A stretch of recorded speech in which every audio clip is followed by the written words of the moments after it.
Nous bénissons le Seigneur des Seigneurs ce matin. Nous rendons grâce au Dieu d'amour et Dieu de bonté. Après ces 3 jours, nous allons voir maintenant. Nous avons vu ce qui réjouit le cœur du Père, ce que Dieu veut et ce qui lui est agréable. Si tu comprends ces 3 éléments dans ta vie, tu vas voir comment ça va être facile. Ce qui réjouit le cœur du Père, c'est de gagner des âmes, les transformer en disciples et les enseigner. Ce que Dieu veut, c'est ta sanctification. Et il te dit, voilà les bénéfices de la sanctification. Troisièmement, il dit, ce qui lui est agréable, c'est de voir ta foi, et avec ta foi, tu opères. Maintenant, ces 3 éléments, on va passer à la dynamique ce matin. La dynamique, parce qu'on a vu ces 3 éléments, 3 faits incontournables. On ne peut pas les changer. On va voir ce matin la dynamique. Et pour cela, nous allons commencer la puissance de la prière d'accord. Tu aimes prier beaucoup. Je vais te montrer pourquoi quand je parle de prière, je ne dis pas de prier. Prier, ça ne veut rien dire. Tout le monde prie. Toutes les religions prient. Dans le christianisme, on ne prie pas. Il y a la prière de la foi. Il y a la prière fervente. Il y a la prière de combat. Il y a la prière efficace. Il y a la prière d'accord. Et ce matin, nous allons voir la puissance de la prière d'accord. Qu'est-ce que cela veut dire exactement? Ce sont des fondamentaux qui vous permettent, dans la prière, d'avancer. Comment quelqu'un va être un commando s'il n'a même pas fait sa formation de première classe? Parfois, les gens se jettent dans le combat de la prière, ils sont blessés et ils sont martyrisés par Satan. Regarde la puissance d'accord. Regardons dans le Matthieu 18, verset 19. Jésus l'enseigne, mais on va aller le trouver au commencement, donc dans Genèse plus tard. Mais on va commencer par Matthieu 18, 19. Matthieu 18, 19. Mon frère, tu es dans les mauvais versets. Même si tu ne connais pas la Bible, tu dois savoir que Matthieu 18, 19 ne commence pas ici. Donc, ok. Matthieu 18, 19, la Bible dit, si, je vous dis encore, si 2 d'entre vous, voyez bien, il prend une assemblée de 1000 personnes. Dieu dit, c'est très bien. Ne vous précipitez pour prier, parce que si vous n'êtes pas en accord, ça n'ira pas. Il extrait de ce groupe de 1000 là, il extrait 2 personnes. La base, l'unité de base de la prière. La prière est la théorie des ensembles, c'est un ensemble. Dieu extrait un sous-ensemble qu'on appelle 2. La loi des 2. Si 2, on ne vous demande pas que tout le monde soit d'accord. Si pour que 2 personnes seulement soient d'accord, c'est difficile, comment 1000 personnes peuvent être d'accord? 1000 personnes qui sont en train de prier ensemble, comment peuvent-ils être d'accord si déjà 2, l'homme et la femme ne sont pas d'accord? Regardez donc, parfois on peut faire 3 heures de prière, il n'y a rien là-dedans. C'est du bruit, boucan. Jésus extrait 2.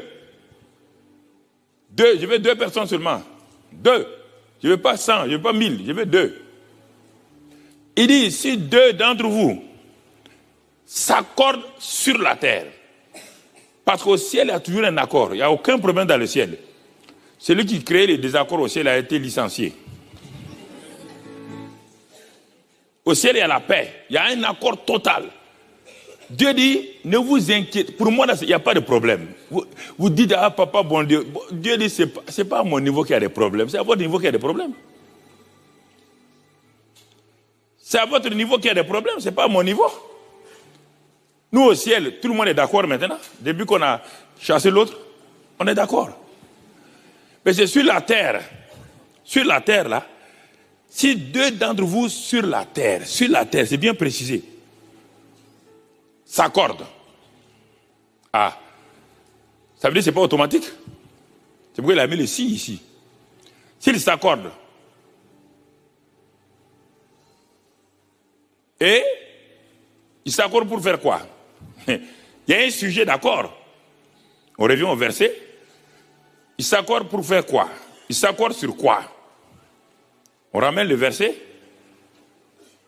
pour demander une chose quelconque, une chose définie, claire, nette. Vous voyez l'accord là, ça porte sur beaucoup de choses. L'objet doit être défini. Vous devez vous entendre entre vous horizontalement. Vous devez vous accorder avec la parole de Dieu. Vous devez vous accorder avec le Dieu du ciel. Il dit que si, il dit, regardez bien, et leur sera accordée par mon Père qui est dans les cieux. Les cieux sont déjà prêts. Les cieux sont prêts. Les cieux vous attendent. Parce que pas votre temps à dire, papa, bon Dieu, bon, je prie, il ne me répond pas. Dieu dit, tu es un menteur. Moi, je ne réponds pas. Moi, je suis déjà prêt. Toi, tu n'es pas prêt avec moi.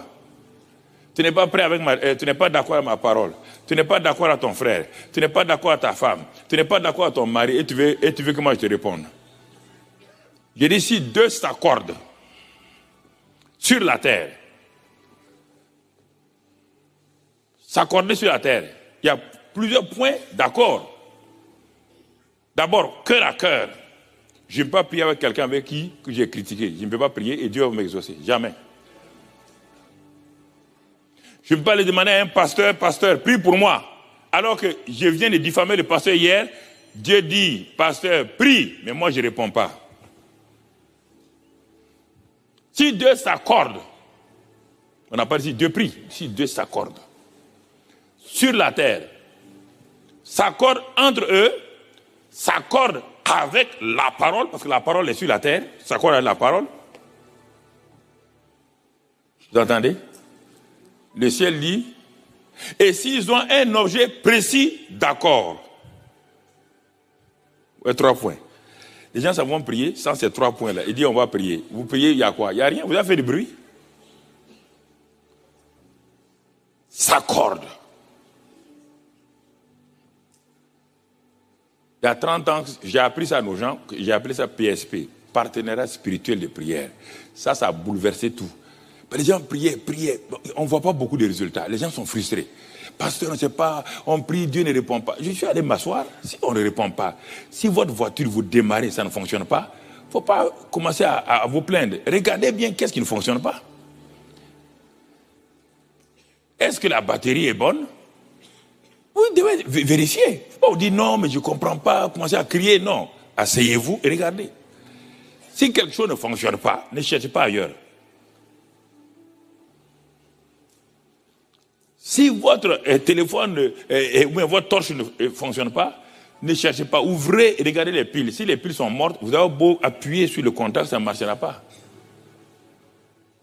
Si la prière ne fonctionne pas, toi tu as des sujets de prière, 100 sujets de prière. Il y a 3 mois, tu pries pour 100 sujets de prière. Tu n'as même pas 3 sur 100.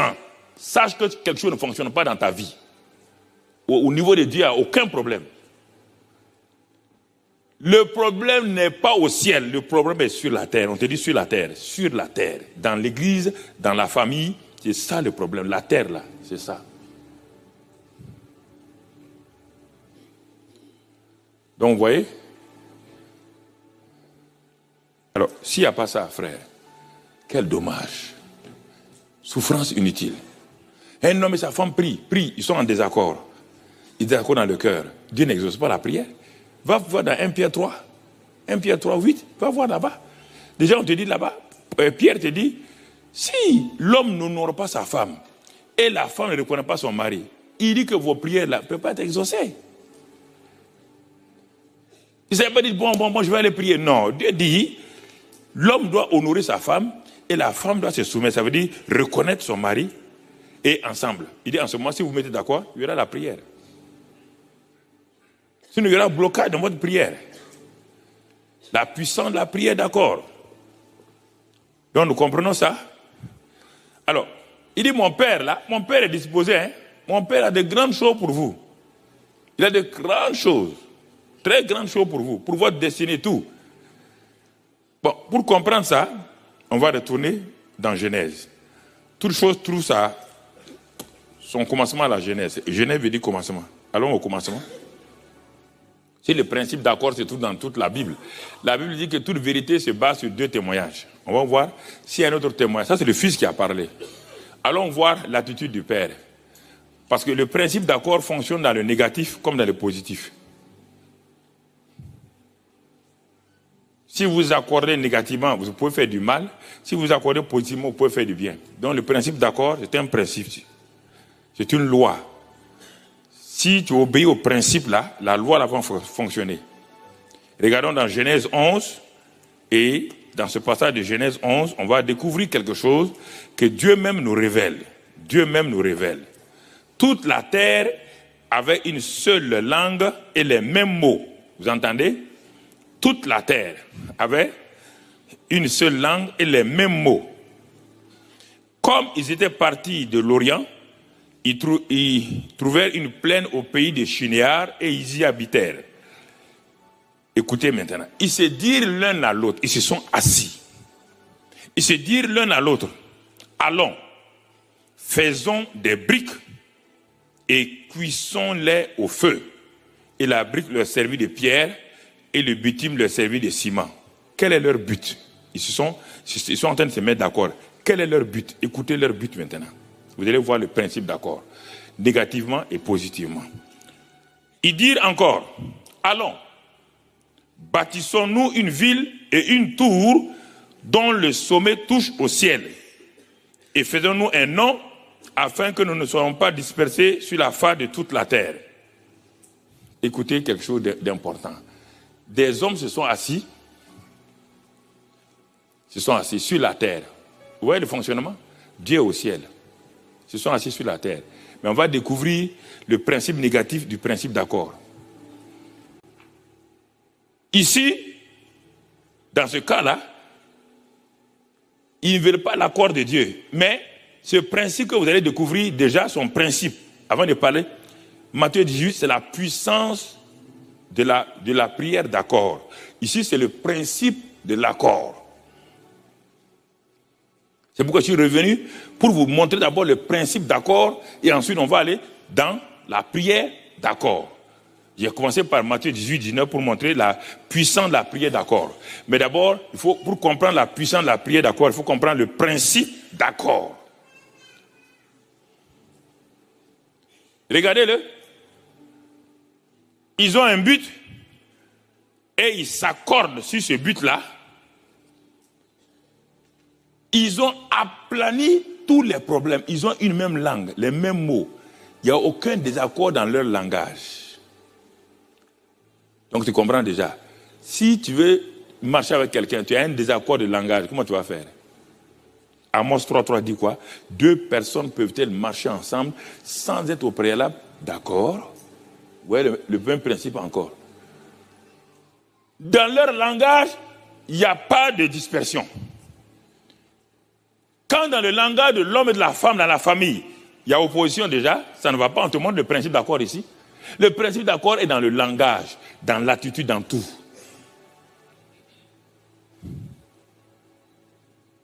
On nous expose ici la puissance de l'accord même, sans même commencer la prière.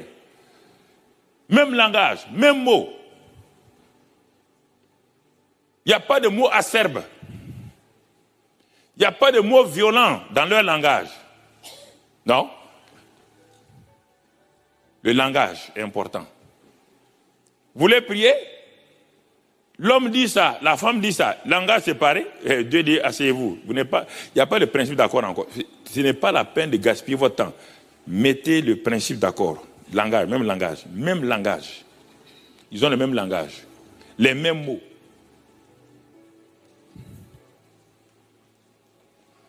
Ça, c'est ici. Ça, c'est la première partie. Je vais aller tout doucement, parce que je vais développer ça dans les deux cultes. Le deuxième qui va compléter le premier, mais vous devez sortir.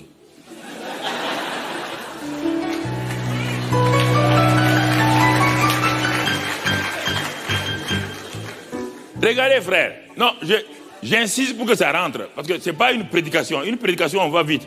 Ici, j'enseigne pour que ça rentre. Pour que votre cerveau, je suis en train de voir, vous êtes en train de travailler ça. Je sais que vous êtes en train d'analyser ça.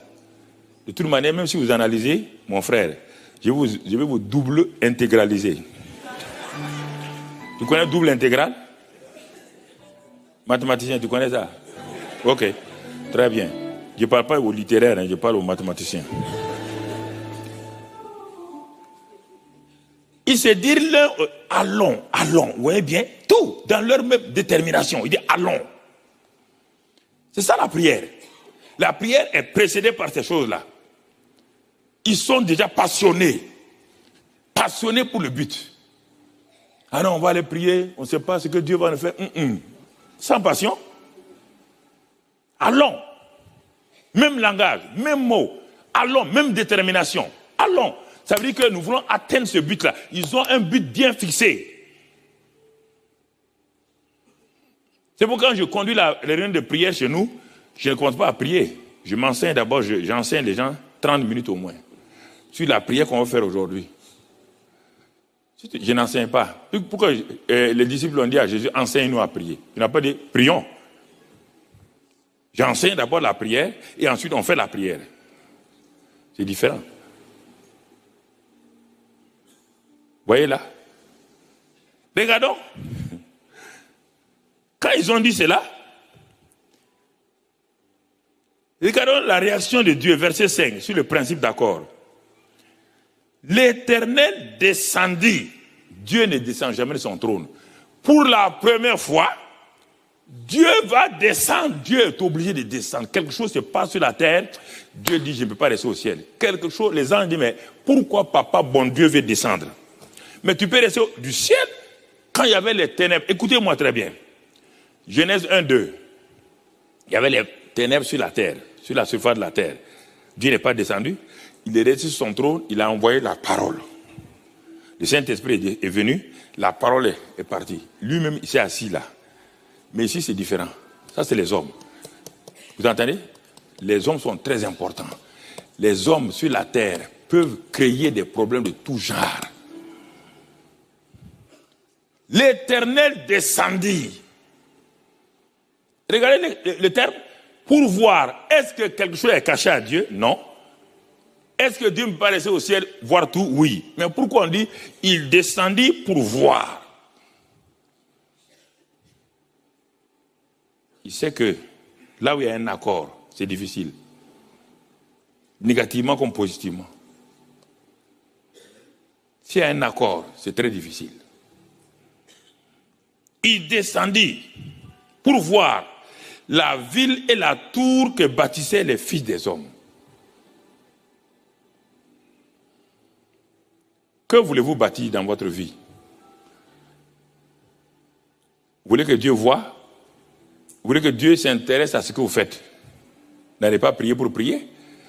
Il faut d'abord faire du verset 1 jusqu'au verset 4. Faites ça d'abord. Assois-toi avec ton partenaire de prière, ayant un même objet, ayez le même langage, aplanissez vos attitudes. Comme ça, Dieu va commencer à s'intéresser à vous. Il va commencer à s'intéresser à vous. C'est quand toutes ces conditions de principe d'accord ont été réalisées, Dieu descend parce que quelque chose, il sait que quelque chose va se passer. Il ne peut rien faire s'il laisse ce principe d'accord-là. S'il le laisse dans un accord-là, il aura des problèmes. Et qu'est-ce qu'il fait? Il descendit pour voir la ville et la tour. La Bible te dit partout que rien n'est caché à Dieu. Dieu voit tout, tout. Mais pourquoi ce Dieu qui voyait la ville et la tour, il a vu ça là-haut, mais pourquoi il est descendu? Il y a des principes dans la Bible que tu dois comprendre. Pourquoi on dit Moïse a vu un buisson, Moïse a vu un buisson qui brûlait, qui ne se consumait pas. Et la même Bible dit, il a vu un buisson.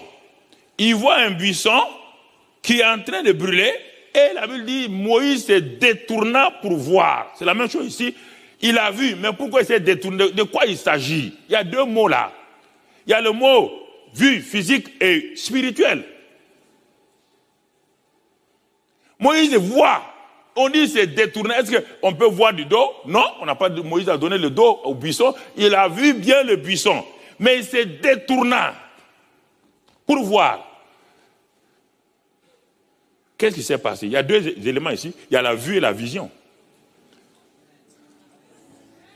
Beaucoup de gens fonctionnent.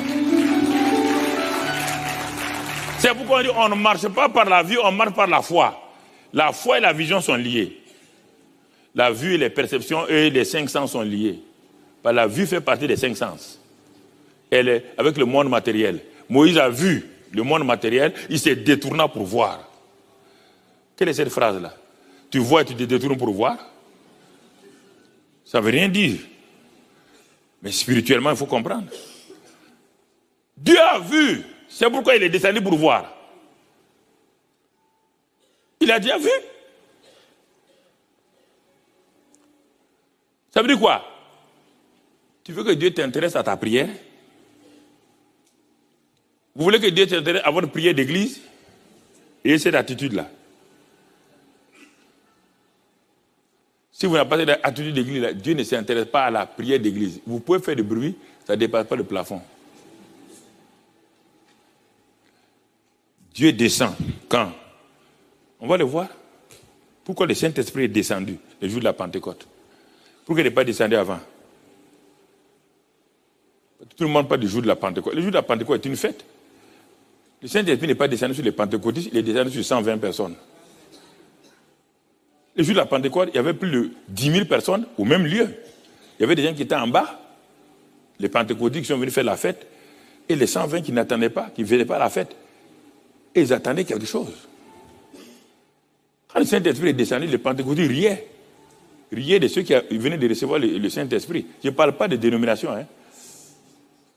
Pas dire que je parle des pentecôtistes. Non, les gens sont sensibles, ils vont plus écouter et dire il m'a attaqué. Il t'a attaqué où? Est-ce que tu es pentecôtiste? Il faut bien comprendre les choses.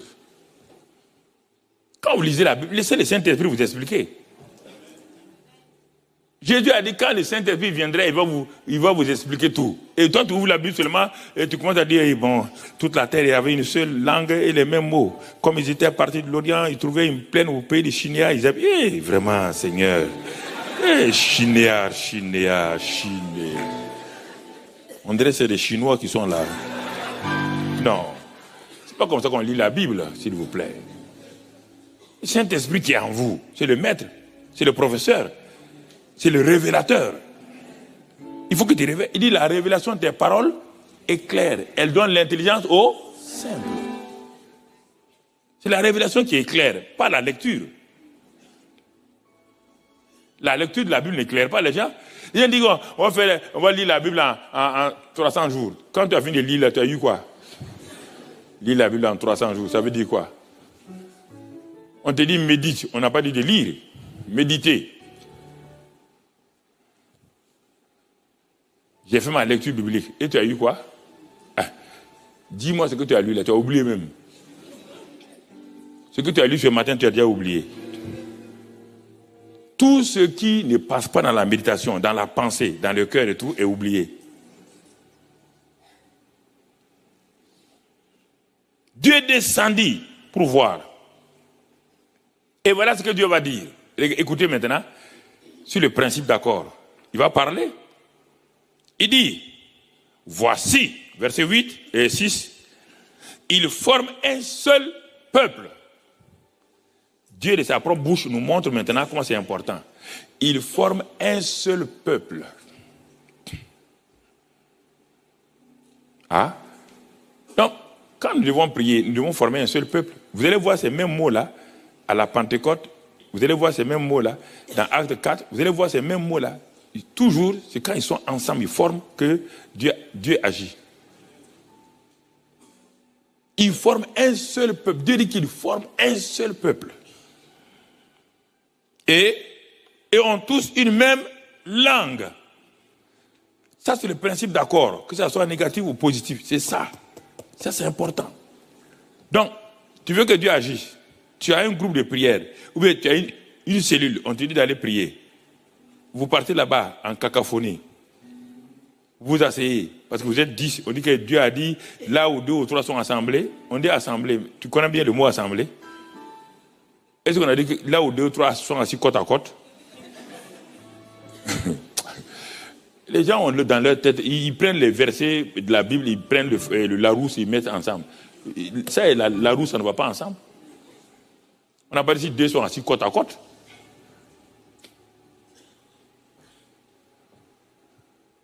Deux peuvent être assis côte à côte. On dit saluez-vous.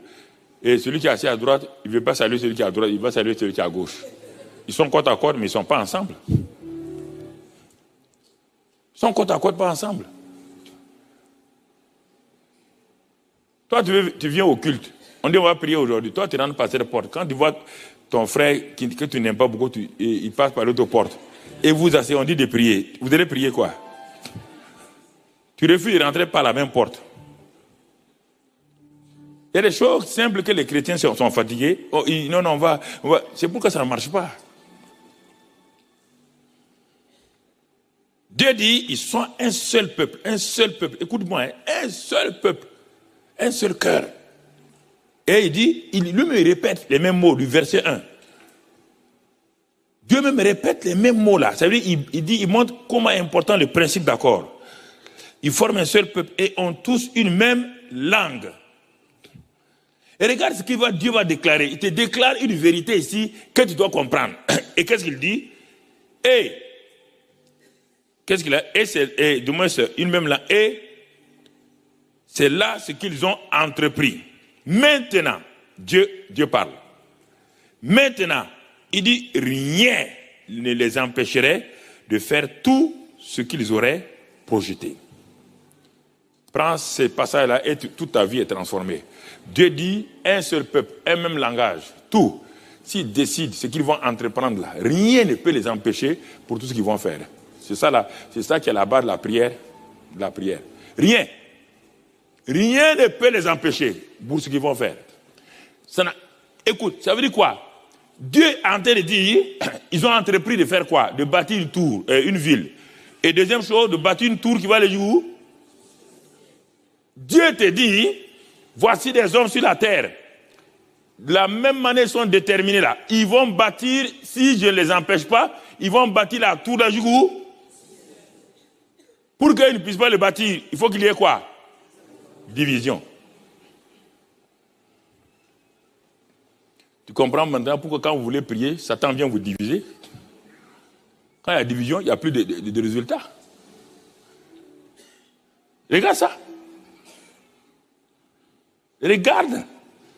Rien ne les empêcherait de faire tout ce qu'ils auraient projeté. Dieu même, ce n'est pas un homme qui parle, ce n'est pas un ange. Dieu dit, là où il y a l'accord de cœur, l'accord sur la parole, l'accord, même langage, vous accordez. Il dit rien ne peut vous empêcher.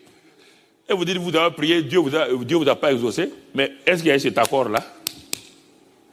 Vous avez cet accord-là? Rien ne pourra les empêcher.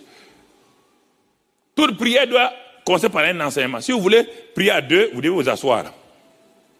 Vous devez vous asseoir à deux. Si c'est vous et votre femme, vous devez vous asseoir. D'abord, quel est l'objet? La prière. Regardez si tout va bien entre vous. Rien ne les empêcherait. C'est pourquoi la prière commence toujours par un temps de repentance. Ah oui. Pour que les gens se repentent.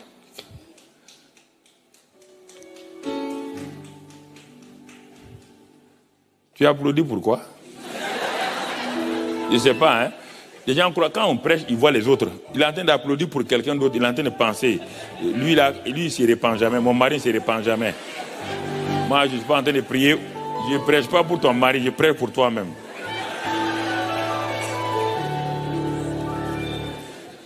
Attention, hein, quand Papa Karambi prêche, il ne faut pas réagir trop vite. Ah, ok. Vous mettez tête tranquillement et écoutez ce qu'il va dire. Voilà. Pas te précipiter, mon ami.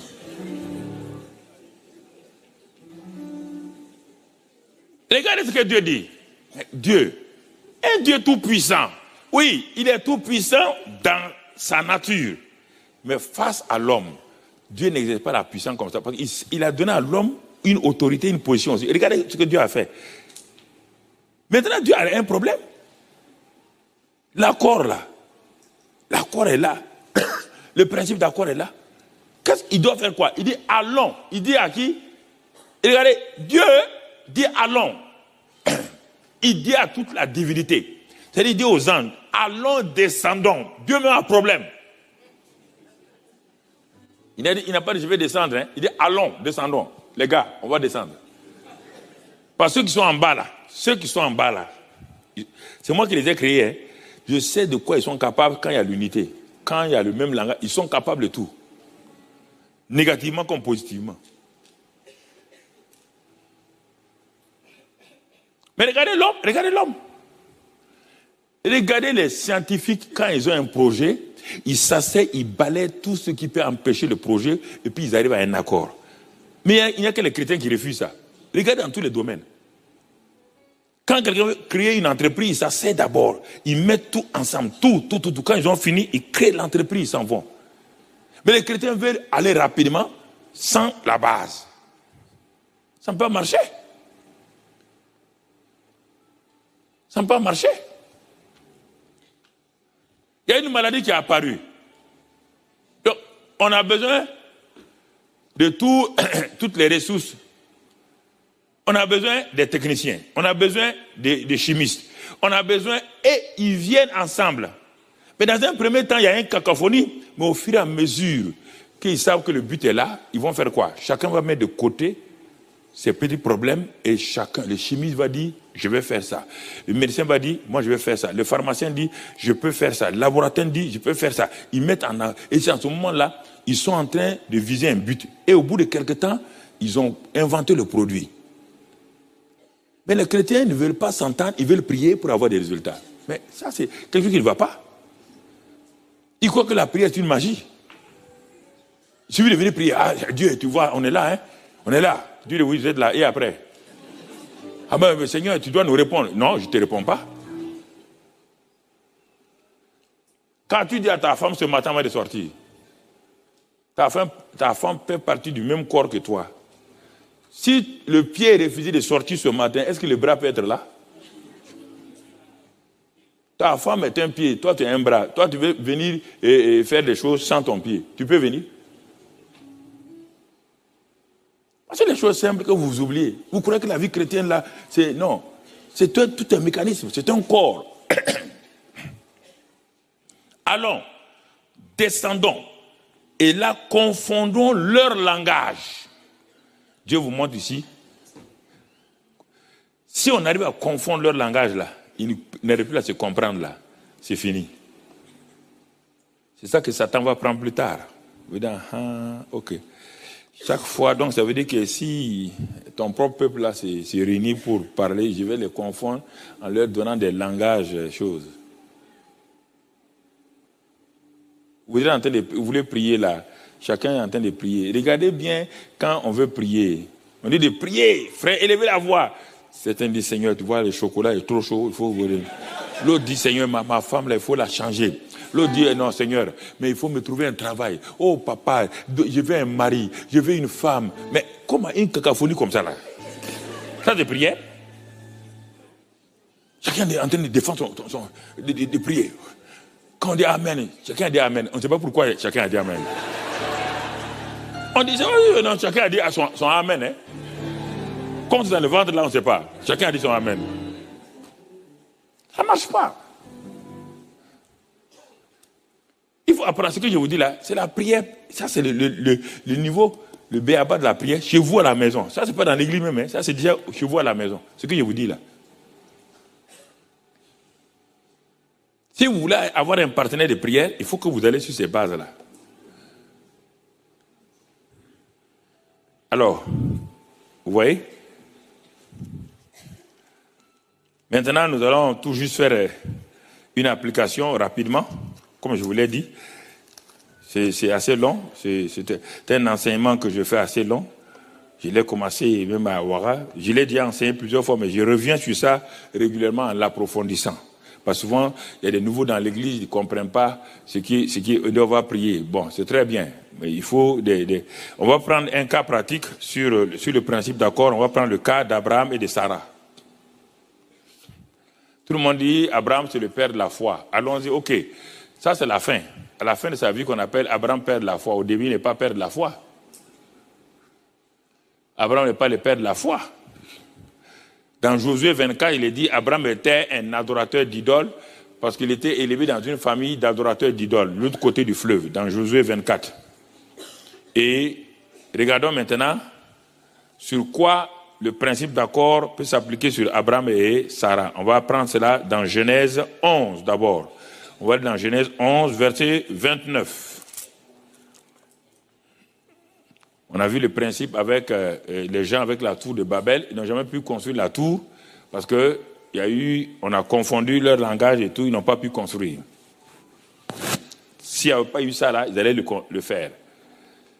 Maintenant, regardons, Dieu prend un homme. Il est dit, verset 31, Térak prit Abraham son fils et Lot, fils d'Aram, fille de son fils, et Saraï, sa belle-fille, femme d'Abraham, son fils, et sortis ensemble d'Ur en Chaldée, pour aller au pays de Canaan. Ils vinrent jusqu'à Charan et ils y habitèrent. Bon, quand on regarde ça, verset 30, Saraï était stérile et n'avait point d'enfant. Allons par là. Allons dans un cas pratique familial maintenant. Voici un homme qui a un certain âge, 75 ans, et sa femme a 60 ans.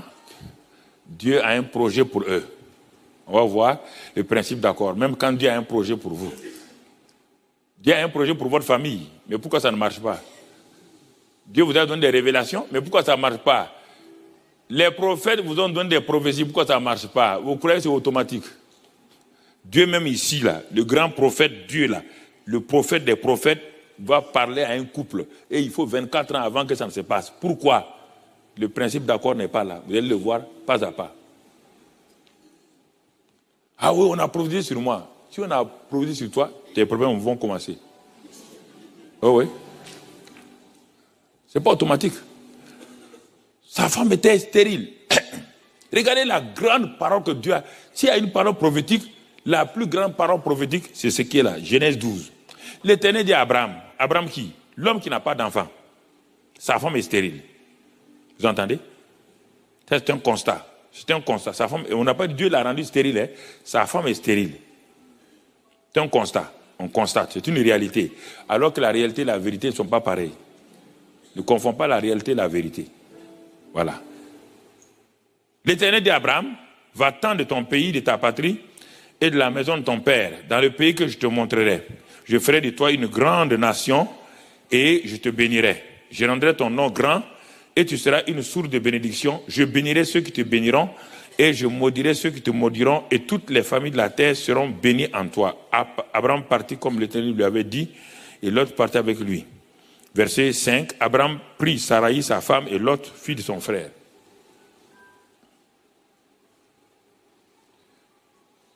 Voici à quelqu'un on vient de faire la plus grande prophétie et ça vient de la bouche de Dieu. Non seulement tu auras une postérité, et en plus, toutes les familles de la terre seront bénies dans cette postérité-là. Je te donnerai un grand nom, et quiconque te maudira sera maudit, quiconque te bénira sera béni. Il n'y a pas une aussi grande prophétie que ça. Ça, c'est la plus grande destinée que Dieu donne à un homme. Mais allons-y, ils sont partis. Ils ont commencé leur voyage. Ils vont commencer comment? Regardez, frères. Ils arrivent, donc dans la terre promise. On va sauter parce qu'on a déjà parlé trop sur Abraham. Je vais te montrer le principe d'accord avec Abraham. C'est ça que j'extrais ce matin pour te dire. Ils ont cru. Il n'y a pas la foi. Ils ont cru. Je vous ai enseigné hier. Ils ont cru à la parole, ils sont partis. La preuve est qu'ils arrivent dans le pays, tout de suite, l'ennemi crée une famine. Votre destinée là va rencontrer des obstacles. Et il faut savoir voir les obstacles. Mais, ayant vu l'obstacle de la famine, Abraham ne consulte pas sa femme. Abraham dit simplement, il impose à sa femme, allons, descendons en Égypte. Il descend en Égypte. Arrivé là, les gens regardent sa femme de tous les côtés. Il dit, hein? Il dit à sa femme, bon, dis que tu es ma soeur. Hein? Regardez bien. Et vous dites, c'est lui l'homme de la foi. Il n'a pas la foi encore, il croit. C'est un simple croyant. La foi ne fait pas des choses comme ça. Il croit. C'est pourquoi il hésite. Sa croyance est remplie de doutes, d'incertitudes, de peur. C'est la peur qui va faire il va faire des compromis. Il a fait un compromis. Heureusement que Dieu a protégé sa femme. Il sort de ce compromis avec beaucoup de richesses. Vous croyez que c'est une bénédiction? Ce n'est pas une bénédiction. Puisque la richesse dont il est sorti là, on dit que la bénédiction de Dieu n'est suivie d'aucun chagrin. La richesse d'Abraham, ce n'est pas seulement les bœufs, les tout. Il y avait une autre richesse là-dedans, une femme, qui va lui créer problème plus tard. C'est une bénédiction qui est suivie de chagrin. Abraham est père de la foi. Mais quel est le problème qu'il a laissé sur la terre? Quand Dieu veut parler, Abraham dit non, Dieu, il faut laisser comme ça, c'est bon. Comme déjà, moi, je suis sauvé là, ils n'ont qu'à se débrouiller sur la terre. Il y a des compromis que vous faites sur votre route de la foi là. Vous allez être parti, mais vous allez créer des problèmes à tout le monde.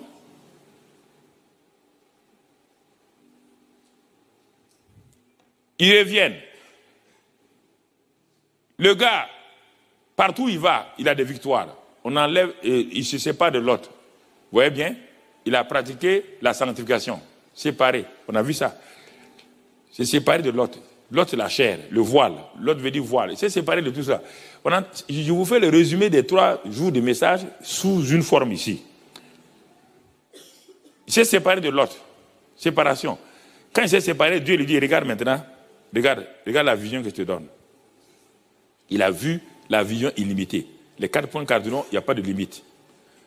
Mais malgré ça, le gars, dans Genèse 13, il va, on dit qu'Abraham, l'autre est pris esclave. Il arrive à libérer l'esclave.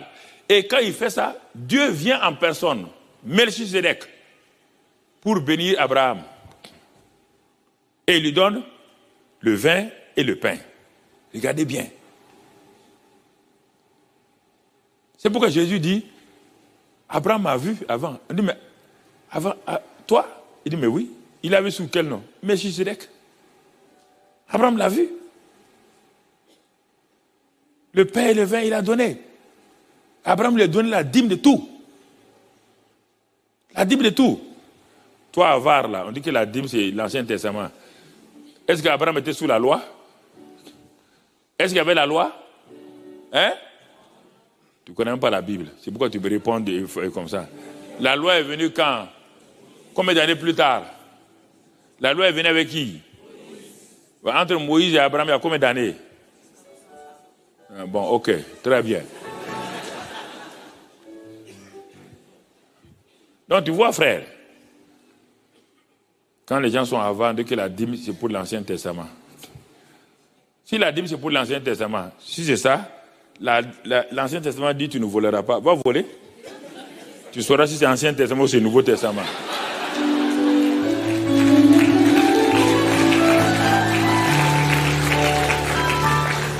Les gens, quand ils ont leur intérêt, ils défendent ça et puis va voler. La police va te montrer que l'Ancien Testament marche aujourd'hui.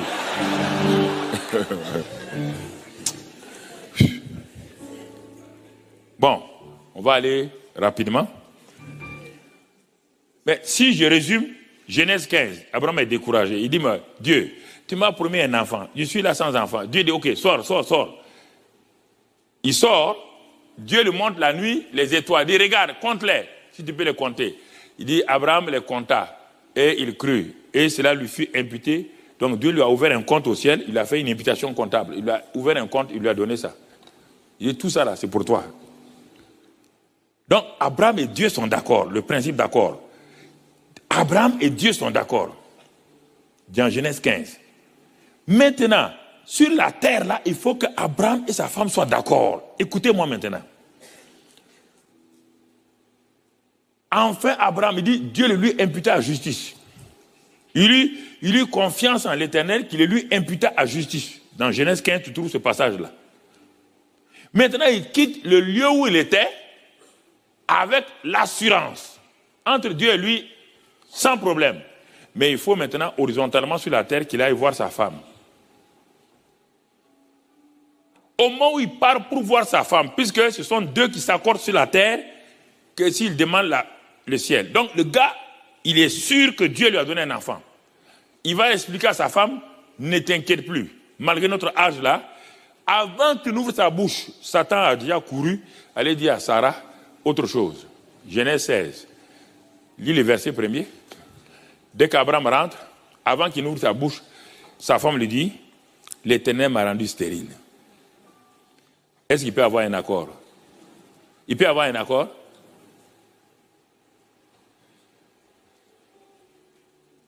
Le mari dit, à partir de maintenant, tu as vu les étoiles? Va. Il s'en va trouver la femme qui le rencontre, qui dit, le même Dieu qui t'a dit que tu auras tant d'enfants, le même Dieu m'a rendu stérile. Est-ce que c'est le même langage? Ils ont les mêmes mots, ils ont le même langage, ils ont la même passion. Est-ce qu'il y aura l'enfant? Le trouble a commencé dans ce moment-là. Regarde ce que Dieu a fait, Satan a fait. Il a dit tout de suite là, la jeune fille Agar, tac, regardez les troubles qui se passent. Et c'est ça qui trouble vos familles. Il a introduit quelqu'un qui va vous détruire. Un compromis, pas le même langage. Le principe d'accord, Dieu dit dans Genèse 15, même langage, même mot, même passion. Abraham a passion, et la femme, il vient trouver la femme qui n'a pas de passion. Il dit non, tu es trop passionné toi. Moi, Dieu m'a rendu stérile. Regardez, vous voulez prier, vous n'êtes pas d'accord sur les mêmes mots, vous n'avez pas le même langage spirituel, vous ne vous accordez pas à la parole de Dieu, comment ça va marcher? Ça va marcher comment, frère? Regardez. Et ça a duré combien d'années? 13 ans. 13 ans. 13 ans. Dieu ne parle plus à Abraham.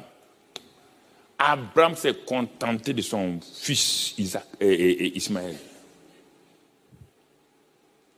Ce qui n'est pas une mauvaise chose. Mais 13 ans. C'est à l'âge de 99, Dieu revient dans Genèse 17, il dit, bon Abraham, on dirait que tu n'as pas compris. Ton enfant là, c'est très bien, mais où est ta destinée? Où sont les nations? C'est ce que je t'ai dit là. Où sont les familles de la terre? Je dis, je te bénirai. Où c'est? Ta destinée. Les gens se contentent de petites choses que Dieu leur donne, des petites bénédictions. Mais ce que Dieu a promis pour toi, c'est non, pasteur, c'est bon comme ça. Ah bon? Tu n'as pas compris la volonté de Dieu. Quelle récompense tu auras au ciel? Rien. C'est celui qui aura vaincu qui a une récompense au ciel. Tu seras sauvé comme à travers le feu. Tu seras sauvé, ouf. Et puis on ferme la porte du ciel, tac, tu es le dernier. On fait, ouf. Seigneur, je suis sauvé. Ah, ouf. Oh, au moins, je suis sauvé. Mais il n'y a rien. Peut-être que tu serais ciré de chaussures au ciel. Attention, hein. Parce qu'au ciel, là, c'est différent. Il y a ceux qui sont près du trône, ceux qui sont assis sur le trône. Il y a des gens qui regardent, il y a des gens qui sont au fond. Qui sont au fond, qui vont nous regarder manger avec les bonnes choses avec Dieu. Sur la terre, mais non. Sur la terre, tu voulais seulement salut. Garantie salut, c'est fini. Assurance vie. Alors que quand on dit assurance vie, en réalité, c'est assurance mort. L'assurance vie n'a jamais été utilisée pour quelqu'un qui est vivant. Ou bien, tu as déjà vu assurance vie pour un vivant? C'est pour les morts.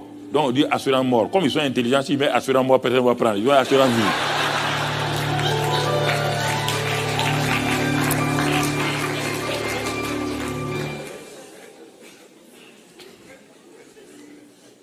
Il faut comprendre la vie, mon frère. Le christianisme, il faut comprendre toute la vie. Si tu ne comprends pas toute la vie, le christianisme, c'est toute une vie. Si tu ne sais pas réagir aux choses qui sont autour de toi, tu as un problème. Il faut comprendre toute la vie. La vie est complexe. Elle a plusieurs aspects. Si tu ne comprends pas ça, bien que tu aies la foi et que tu peux agir parfois, tu es bloqué. La mauvaise compréhension des choses te crée des difficultés. Regardez, Dieu lui dit, bon, marche devant ma face, sois intègre. Tu as vu, je t'ai donné, j'ai imputé à justice. Mais regarde ce que tu as fait, 13 ans. Regarde le gâchis, regarde le gâchis. Maintenant, on va repartir. Je ne t'abandonne pas. On va repartir. On va repartir. Je change ton nom. Tu ne seras plus Abraham, et puis Sarah. Et à partir de ce moment, Genèse 18, quand Dieu a changé tout, Genèse 18, Dieu vient en personne maintenant. Jusqu'à présent, Dieu n'a pas rendu visite à Abraham. Il va rendre visite à Abraham dans Genèse 18. Genèse 18, 1. L'Éternel lui a apparu parmi les chaînes de marée. Ça, c'est la vision. Et comme il était assis à l'entrée de sa tente pendant la chaleur du jour, regarde bien, il voit 3 hommes venir. 3 hommes. Quand on dit la vision là, il a vu 3 hommes. Mais regardez, quand il a vu les 3 hommes, et 3 hommes étaient debout près de lui, quand il les vit, il courut devant eux, devant les 3 hommes, depuis l'entrée de sa tente et se prosternant en terre. Écoute, il se prosternant en terre. Pas devant les 3 hommes. Si tu lis tout Genèse 18 là, il s'est prosterné devant un. Il a eu la révélation que c'est celui du milieu là, ce n'est pas n'importe qui. C'est Dieu lui-même sous la forme d'un ange. Et en ce moment-là, Dieu va changer le cœur de Sarah. Il dit, l'année prochaine à cette heure-là, ta femme aura un enfant. La femme, elle rit. Dieu dit non, Sarah ne rit pas. Maintenant, le temps est venu pour qu'il y ait un accord parfait. Regardez, ils ont lutté, ils ont titubé, ils sont tombés. Dieu les a relevés. C'est pourquoi je vous dis hier, si Abraham avait la foi depuis Genèse 12 là, il n'allait pas fait 24 ans de lutte. Quand je vous parle de ça, vous croyez que c'est... S'il avait la foi, il avait la croyance. Et cette croyance-là, il l'a gardée. Il a persévéré là-dedans. Il a marché là-dedans. Même quand ça ne va pas, Dieu le relève. Dieu lui dit, continue de croire. Continue de croire, d'espérer. Ne te laisse pas abattre. Il y a des grandes choses devant, frères et sœurs. N'arrêtez pas votre destinée en plein milieu, parce que ça ne va pas. Vos erreurs, vos péchés ne vont pas arrêter votre destinée. Si Abraham, le père, qu'on appelle le père de la foi, a lutté comme cela, il a vaincu. Et à tel point que Dieu a mis un endroit qu'on appelle le sein d'Abraham au ciel, ça veut dire que tout descendant, toute possession d'Abraham a le même privilège qu'Abraham. Mais tu auras les mêmes difficultés, pas de la même manière. Tu auras des obstacles, tu auras des difficultés. Mais continue de courons avec persévérance, ayant les regards sur l'auteur et le consommateur de notre foi. Regardons ça, accordons-nous avec les gens. Allons voir des gens qui ont une foi ferme. Frère, ici là, je devais faire comme ça, j'ai failli. Il dit, ah mon fils, assois-toi, ma fille, assois-toi, mais mon frère, assois-toi. J'ai fait le même parcours de combattant, mais j'ai eu les mêmes problèmes. Voici ce que tu vis, ah oui, c'est ça. Donc, voilà, il faut partir comme ça. C'est ça que Dieu met sur nos routes. Frères et sœurs, Dieu met ces choses-là sur nos routes. Et c'est en ce moment-là, regardez bien, depuis ce temps, Genèse 18 là, Dieu dit, Abraham, je ne ferai rien sur la terre sans le dire à Abraham. Et Dieu va commencer la prière d'accord avec Abraham. Il dit, bon, on va faire un exercice. Maintenant, tu as commencé à comprendre qu'est-ce que la prière d'accord. Il dit, oui, je commence à comprendre. Il dit, bon, on va faire un exercice. Je suis venu là, et je donne un exercice. Sodome et Gomorre, là, je vais détruire. Abraham dit, ah bon, tu vas détruire Sodome et Gomorre. Sa pensée est partie sur qui? Abraham a pensé à qui? À Lot. Vous voyez comment Dieu fait? Dieu te donne une pensée pour voir. Ah, mais si Abraham avait dit, oui, mais c'est vrai, Seigneur, mets le feu, feu, feu, feu. Les gens aiment ça. Mets le feu. Non? Abraham s'est arrêté. S'il me dit ça, c'est que Dieu veut quelque chose. Il veut que je m'accorde avec lui. Il dit, ah bon, ok, très bien. Il a dit que les 2 ans sont partis, l'Éternel resta, et Abraham resta devant Dieu. Pas devant les anges, hein, devant Dieu lui-même. Ils sont en train de parler. Dis tout Genèse 18. Tu vas voir le dialogue qui s'est passé, la prière qui s'est passée. Abraham dit, au lieu d'aller, comme il est un débutant, il n'a pas dit, il y a mon neveu, l'autre là-bas, et puis il y a sa femme, ils sont 2. Et ils ont 2 filles, 4. Bon, Les filles sont mariées, on a appris que les filles sont mariées, donc 4. Maintenant, ils sont 6. Bon, il y a 6 personnes, 6 justes là-bas, puisqu'on a dit que l'autre est juste. Regardez la prière, il n'a pas fini sa prière. Il dit à Dieu, bon, s'il y a 30 justes à Sodome et Gomorrhe, il dit, bon, mon neveu là, il est très paresseux, il n'aime pas évangéliser. Bon, peut-être il a gagné 30 personnes à la justice. Dieu dit, tu es sûr? Ah, quand il a vu Dieu, il a dit, tu es sûr? Il a dit, peut-être c'est pas sûr. Hein? Il dit, bon, s'il y a 20 personnes, Dieu dit, tu es sûr que ton gars l'a gagné? Il dit, ah bon. Il dit, 10 c'est bon, non? Non, il est sûr que quand même, Abraham, Lot, sa femme, 2, leur fille, 2, leur gendre, 2, peut-être ils ont 2 enfants ou bien quoi, donc il a arrondi à 10. Dieu dit, tu es sûr? Il dit, oui, non, 10 quand même c'est bon. Et il a dit que Dieu est parti. Quand Dieu est parti, quand Abraham se lève le matin, il voit le feu où? Sur Sodome et Gomorrhe. Il dit, aïe, le petit n'a pas su se débrouiller. Hein? Vous voyez comment Dieu vous donne l'accord. Mais si vous ne persévérez pas dans la prière d'accord, frères et sœurs, vous pouvez manquer votre but. Donc la prière, ce n'est pas prier. Ça, c'est simplement la base. Ça, c'est l'élément primaire de la prière déjà, la prière d'accord. Simplement. Regarde comment dans les maisons, ça ne fonctionne pas. Regarde bien. Regarde comment ça ne fonctionne pas. Déjà. Fais la révision. 1. Si Dieu s'accorde sur la terre, vous êtes sur la terre, donc vous devez vous accorder. Vous accordez cœur à cœur.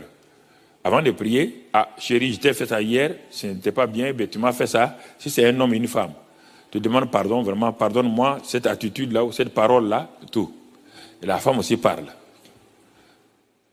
Et si la femme ne peut jamais pardonner, il n'y aura jamais prié d'accord dans cette maison.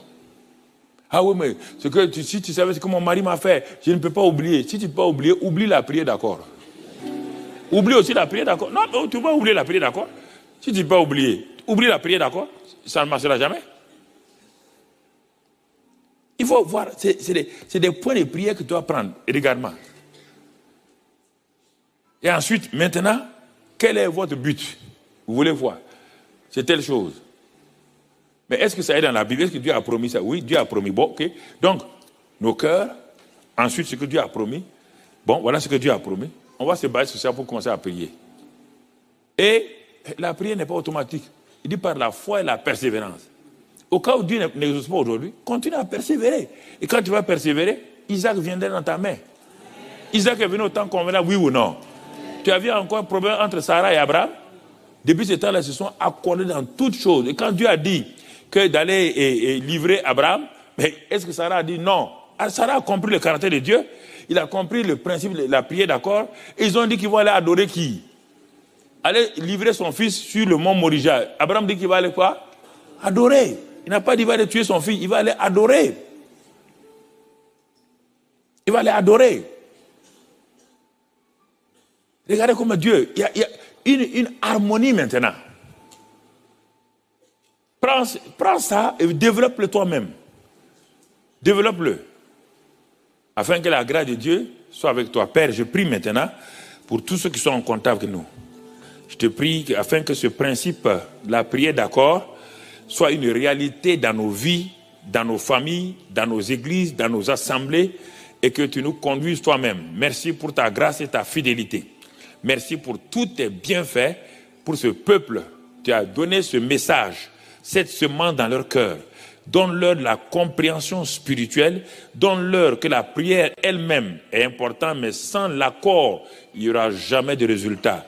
Guide-les, garde-les pour toutes choses. Sois béni et sois loué, Père. Merci pour tous tes bienfaits. Merci pour ta grâce. Au nom de Christ Jésus. Amen. Voilà.